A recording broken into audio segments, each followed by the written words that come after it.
भक्ति और शौर्य के अमर साधक गुरु गोविंद सिंह।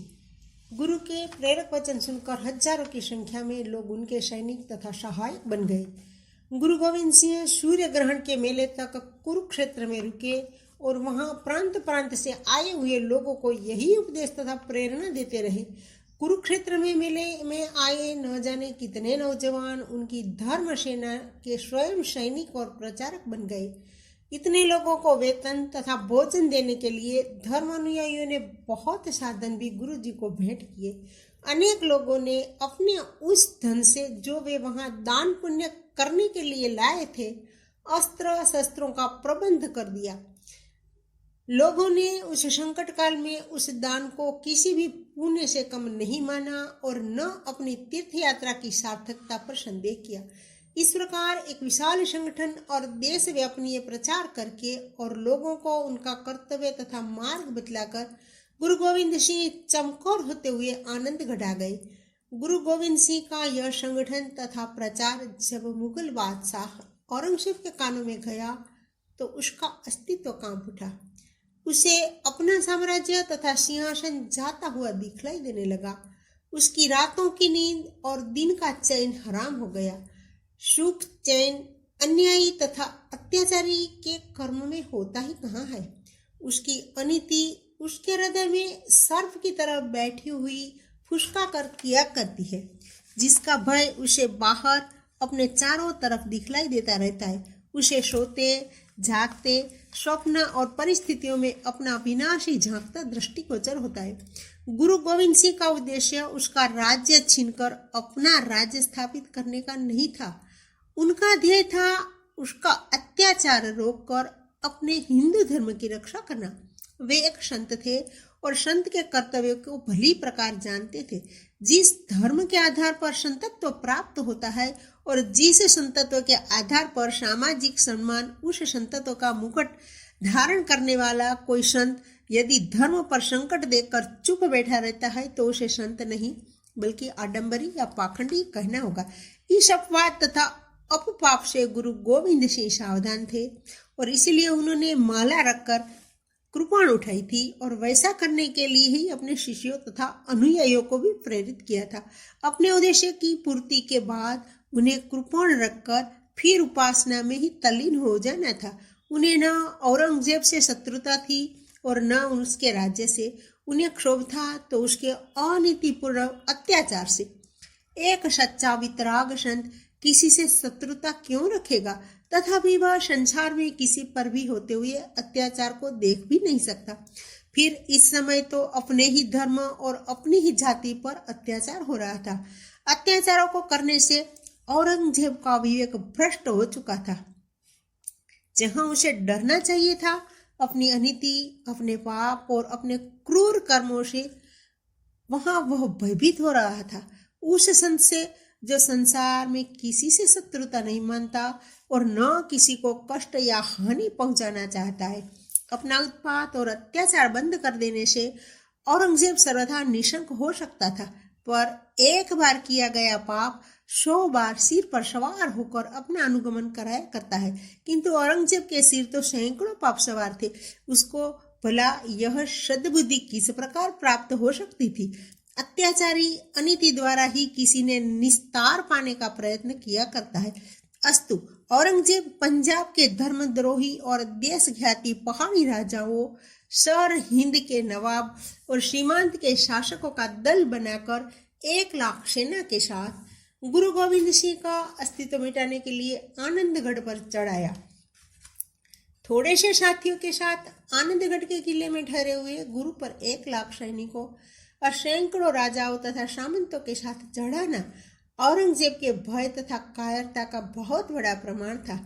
किंतु धर्म का संबल लिए उन वीर पुरुष ने जरा भी चिंता न की और आतताइयों के विरुद्ध मोर्चा ले लिया। अपने साथियों द्वारा अल्पता की शंका प्रकट करने पर उन्होंने हंसकर कहा कि मनुष्य का सत साहस स्वयं में ही एक बड़ी सेना है। अपने अपने हृदयों को साहस के संभालो और धर्म की जय बोलकर शत्रुओं से टक्कर लो। सत्य तथा धर्म की विजय सदा ही होती रही और आज भी होगी और आगे भी होती रहेगी। एक पखवाड़े तक अपने नगण्य साथियों के साथ गुरु गोविंद सिंह ने उस आतताई टिड्डी दल से घोर संग्राम किया। एक के बदले मुगलों के 100 सैनिक और सरदार मारे गए। गुरु गोविंद सिंह के धनुष्य से निकले बाण एक साथ अनेकों को धराशायी कर देते थे। धर्मवीरों ने दिन और रात युद्ध करके आर्य रक्त की विशेषता सिद्ध कर दी। मुगल सेना की एक बड़ी संख्या मारी गई। उसके जो सरदार थे वे भी मारे गए। वे तो मारे ही गए, शेष सरदारों की हिम्मत के पांव भी उखड़ने लगे। तभी दैवयोग से किले की भोजन सामग्री समाप्त हो गई। कई दिन तक भूखे प्यासे रहकर युद्ध चलाया गया, पर अंत में शेष रहे 40 सैनिकों की हिम्मत छूट गई। उन्होंने गुरु से कहा कि इस प्रकार भूखों मरने से अच्छा है कि एक साथ समुद्र में कूद पड़ा जाए और अपना बलिदान दे दिया जाए। गुरु गोविंद सिंह मुगलों की परिस्थिति समझ चुके थे। उन्होंने साथियों को समझाया कि मुगलों की हिम्मत अब उखड़ चुकी है। 1-2 दिन और धैर्य से काम लो, शत्रु भागने वाला ही है। किंतु वे सैनिक सब हिम्मत खो बैठे थे और रण में जाकर प्राण दे देने के लिए हठ करने लगे। हताश होकर गुरु ने कहा, यदि आप लोग इस आड़े समय में मेरी नीति और मेरा साथ छोड़ना ही चाहते हैं तो छोड़ दीजिए, लेकिन मेरे संबंध से त्याग पत्र देते जाइए, जिससे मैं इस अपवाद से बच सकूं कि गोविंद सिंह ने स्थिति जानते हुए अपने साथियों को निश्चित मृत्यु के मुख झोंक दिया। हतबुद्धि सैनिकों ने त्याग पत्र पर हस्ताक्षर कर दिए और अवसर पाकर शत्रु सेना को चीरते हुए आंधी वेग से निकल गए।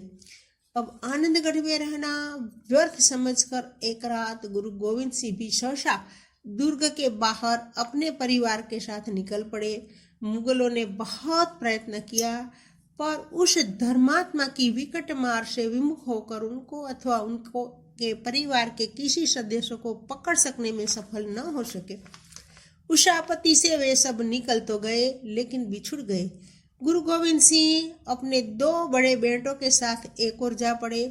उनकी माता अपने 2 छोटे पोतों के साथ एक और पत्नी एक और अकेली जा पड़ी। इस प्रकार बिछुड़कर गुरु गोविंद सिंह तो पुत्रों के साथ चमकौर जा पहुंचे। उनकी माता दोनों पोतों के साथ अपने रसोइये गंगू के अनुरोध पर उसके घर चली गई और पत्नी किसी प्रकार दिल्ली पहुंचकर एक भक्त के यहाँ प्रच्छन्न हो गई। चमकौर दुर्ग के बहुत ही थोड़े से सैनिक थे, साधन सामग्री भी नहीं के बराबर थी। तथापि गुरु ने हिम्मत से काम लिया और सारे लोगों में पीछा करती आ रही मुगल सेना से जूझने का उत्साह प्रेरित किया। सभी लोग सजग तथा सन्नद्ध होकर शत्रु की प्रतीक्षा करने लगे। कुछ ही समय में विशाल मुगल सेना ने आकर चारों ओर से चमकौर के दुर्ग को घेर लिया। सामग्री के अभाव में किले के भीतर रहकर युद्ध चला सकना संभव न था। अस्तु गुरु गोविंद सिंह ने कहा कि आप जो थोड़े से लोग हैं वे किले में इन बच्चों के साथ रहें और जब अवसर पाएं तो किसी सुरक्षित दिशा में निकल जाएं और जब तक यवनों का अत्याचार समाप्त न हो जाए तब तक धर्म युद्ध चलाते और दूसरों को चलाते रहने की प्रेरणा देते रहे। मैंने आज निश्चय कर लिया है कि अकेले ही जाकर शत्रु की सेना से लोहा लूंगा और धर्म पर बलिदान होकर अकाल पुरुष की गोद में चला जाऊंगा। मुझे स्पष्ट दिखलाई दे रहा है कि समय मेरा बलिदान चाहता है। आशा है उसकी मांग पूरी कर देने पर देश में पुनः धर्म रक्षा का ही वही ज्वार आएगा जो पिताजी के बलिदान से आया था। गुरु गोविंद सिंह का निश्चय सुनकर उनके दोनों पुत्र तथा साथी करुण हो उठे। उन्होंने प्रार्थना की, यदि समय बलिदान ही चाहता है तो पहले हम अपना बलिदान देंगे। आपका सुरक्षित रहना बहुत आवश्यक है। आप सुरक्षित रहेंगे तो न जाने कितने धर्म रक्षक वीर पैदा कर सकेंगे। आपके सहसा बलि हो जाने से देश के जागरण में निराशा आ जाएगी। यवनों का अन्याय कभी कम नहीं हुआ है। इस समय केवल आप ही देश के आशा के केंद्र बने हुए हैं। अन्याय के विरुद्ध देश में जन जागरण तथा संगठन का काम करने के लिए आपका जीवंत रहना नितांत आवश्यक है। साथियों की प्रार्थना सुनकर गुरु गोविंद सिंह सोच में पड़ गए और बोले, फिर भी तो मैं शत्रुओं से इस प्रकार कायरता पूर्वक घिरे रहना भी तो ठीक नहीं, उनकी रणलिप्सा भी पूरी करना आवश्यक है। इस समय मेरे सिवाय उनसे लोहा लेने के लिए जाने वाला कौन है? पिता की बात सुनकर उनके 18 वर्षीय कुमार अजीत सिंह ने हाथ जोड़कर कहा, पिताजी, मेरे रहते हुए आपको इस प्रकार से निराश नहीं होना चाहिए। युद्ध के लिए मुझे आज्ञा दीजिए और देखिए कि मैं किस प्रकार आतताइयों के छक्के छुड़ाता हूँ। आप विश्वास रखिए, या तो मैं इस विशाल शत्रु सेना को मार काट कर विजय प्राप्त करूंगा, अथवा अपना बलिदान देकर भारत माता का गौरव और अपना जीवन उज्जवल बना लूंगा। अजीत सिंह का उत्साह देखकर गुरु गोविंद सिंह हर्ष विभोर हो उठे। वे बोले, धन्य है पुत्र, जिस देश जाति में तुम जैसे बालक पैदा हो उसे अधिक दिनों तक तो कौन सता सकता है, लेकिन तुम भी बहुत छोटे हो। युद्ध में सो भी निश्चित मृत्यु के युद्ध में भेजना उचित नहीं लगता। हम सब साथ ही चलकर आज धर्म रक्षा में अपना अंतिम बलिदान देंगे। अजीत सिंह ने पुनः प्रार्थना की कि आपका सुरक्षित रहना बहुत आवश्यक है। बहुत सा कार्य करने के साथ ही आपको मेरे 3 भाइयों का पोषण तथा निर्माण करना है।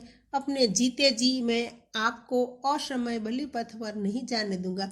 आप मेरी आयु की ओर न देखे। अभिमन्यु केवल 16 वर्ष का था, मेरी आयु तो 18 वर्ष की है। मैं भी उसी देश, उसी आर्य जाति और उन्हीं वीर परंपराओं की एक कड़ी हूँ जिसके कि अभिमन्यु थे। आप मोह को छोड़कर युद्ध में जाने की मुझे आज्ञा दीजिए और उस सब को दोहरा देने दीजिए जो कुछ दुर्भेद चक्रव्यूह में वीर अभिमन्यु ने किया था। गुरु गोविंद सिंह अपने हाथ से बेटे को कवच और झिलम पहनाया और अपने हाथ सिरोई देकर कहा, जा भारत माता के वीर सपूत, जा और रणांगन में अपने वंश, अपने धर्म और अपनी परंपराओं का परिचय दे। अजीत सिंह कतिपय सिख सैनिकों को लेकर किले से निकला और अकाल पुरुष की जय बोलकर बाज की तरह शत्रु सेना पर टूट पड़ा। उस धर्मप्राण बालक ने मुगल सेना को ऐसे काटना प्रारंभ किया जैसे किसान पक्के खेत को काट कर गिरा देते हैं। देखते ही देखते उसने बहुत से मुगल सरदारों को नरक के घाट लगा दिया और समुद्र की तरह उस विशाल सेना को विक्रांत मकर की तरह मथ कर फेंक दिया। गुरु गोविंद सिंह किले के ऊपर से अपने पुत्र का जौहर देकर पुलकित हो रहे थे। जब मुगल सरदारों ने देखा कि यह काल का कराल अंश बालक सेना को मत्थे डाल रहा है, तो उन सैकड़ों ने एक साथ ही चारों ओर से उस वीर बालक को घेर लिया। उस पर एक साथ सैकड़ों तीर, सैकड़ों बर्छे, सैकड़ों तलवारें और सैकड़ों गोलियां बरसाने लगी। तब भी उस वीर ने संध्या होते होते हजारों को अपनी तलवार का विषैला पानी पिलाकर सदा के लिए सुला दिया। पश्चिम की ओर जाते भगवान भुवन भास्कर ने देखा कि उसकी किरण के समान ही प्रज्वलित एक नन्ही सी ज्योति शिखा उस शत्रु सेना के तमस में पूरे दिन दमकी और अस्त हो गई। गुरु गोविंद सिंह और उनके साथियों की आंखों में आंसू और मुख से धन्य धन्य के शब्द एक साथ निकल पड़े और वे नीचे उतर गए, किंतु वे आंसू शोक के नहीं, आनंद और गौरव के थे।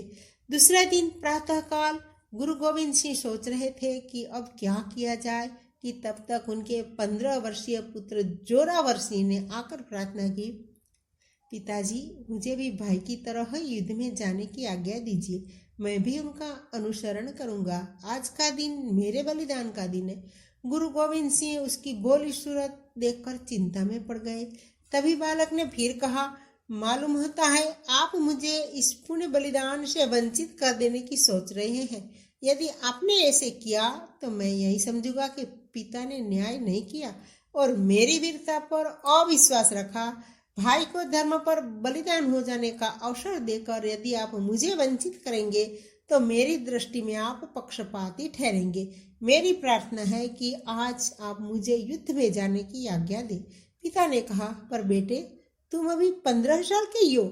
ऐसी कम आयु में पिता का वाक्य पूरा भी न हो पाया कि जोरावर सिंह ने तत्काल कहा, पिताजी, गोरा बादल तो केवल 11-12 वर्ष के ही थे। छोटे की बात सुनकर गुरु गोविंद सिंह को सहसा हंसी आ गई और उन्होंने यह कहते हुए कि जा वीर, तू भी जा, मुझे क्या अधिकार है कि मैं किसी वीर को उसके अविष्ट पक्ष से रोक सकूं। कवच और झिलम पहनाकर विदा कर दिया।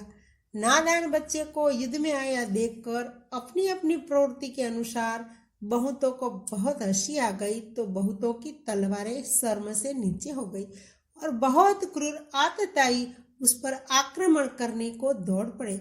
युद्ध हुआ और 3 पहर तक शत्रुओं का विनाश करने के बाद वह बाल वीर भी सहसा सैकड़ों सरदारों द्वारा चारों तरफ से घेर लिया गया। उसकी एक भुजा कट गई और एक पैर भी जाता रहा।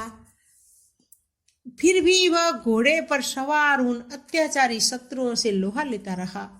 पर अंत में जब उसके शरीर में एक साथ कई गोलियां लग गई तब वह वीर सत श्री अकाल के ब्रह्म घोष के साथ गिरकर सदा सर्वदा के लिए अमर हो गया। गुरु गोविंद सिंह ने एक उच्छ्वास भरा और किले से नीचे उतर गए। पुत्रों का बलिदान देकर गुरु गोविंद सिंह एक योजना बनाकर आधी रात के घोर अंधकार में अपने शेष साथियों के साथ किले से निकलकर एक ओर चल पड़े। उनके साथी ठीक दूसरी ओर यह कहते हुए दौड़ पड़े कि गोविंद सिंह भाग रहा है, गोविंद सिंह भाग जा रहा है, दौड़ो पकड़ो। मुगलों ने समझा था कि उनके साथी चिल्ला रहे हैं। सब के सब उसी दिशा में दौड़ पड़े। दूसरी दिशा में जिधर गोविंद सिंह जा रहे थे किसी का ध्यान भी न गया।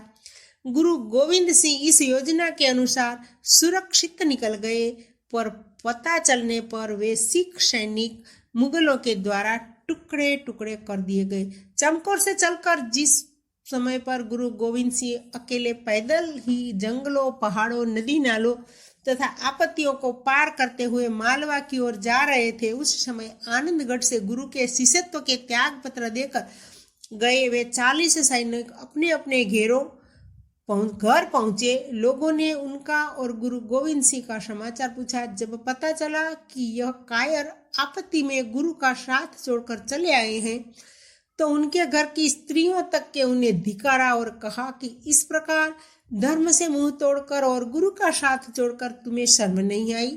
जिस मौत से डरकर तुम घर भाग आए हो, यहाँ क्या बच जाओगे, बल्कि यहाँ तो बिस्तर पर पड़कर और भी निष्कृष्ट मौत मरोगे। यदि धर्म में प्राण दिए होते तो निश्चय ही स्वर्ग के अधिकारी बनते। इस प्रकार वे जिधर जाते उन्हें धिक्कार और लांछन का पात्र बनना पड़ता था। उन्हें अपनी स्थिति तथा भूल का आभास हुआ और तुरंत ही गुरु की खोज करते हुए घरों से चल दिए।